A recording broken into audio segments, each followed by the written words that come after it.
On this worksheet, what you need to do is to figure out what you would do in your life if you were to follow the scientific method.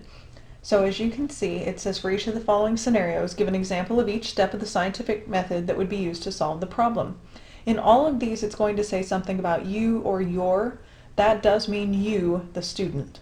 So if I read this first one, it says, you have just lost your wallet. It contains all of your identification, $20, and pictures of your family that are irreplaceable. So in this case, we would go through the steps of the scientific method and write down what they are in real life. Identify the problem. Well, the problem is, I've lost my wallet. So I'm going to write down something along the lines of, I lost my wallet. What question would you ask yourself at that point? Most people would say, where did I leave it? So you can write down something along those lines here. Your hypothesis is what you think the answer to the question is. I left it in my car. I left it in the bathroom. It's in my other pants. All right, something that says what you believe the answer to be.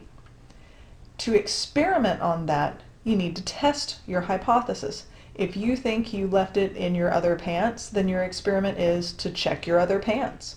So I'm going to check my other pants, or go to the bathroom and see if it's there.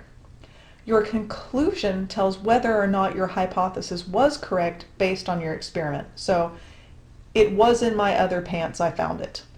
Or it's not in the bathroom, I need to look for it elsewhere. So as you can see, you're going to use these steps of the scientific method in everyday life. You do it all the time, you just don't realize it. So go ahead and make up your own set for this one, and then on the other ones, again, like this next one says you are a doctor, that means you are pretending that you're a doctor, and answer the questions as follows. Ask me any questions if you have any.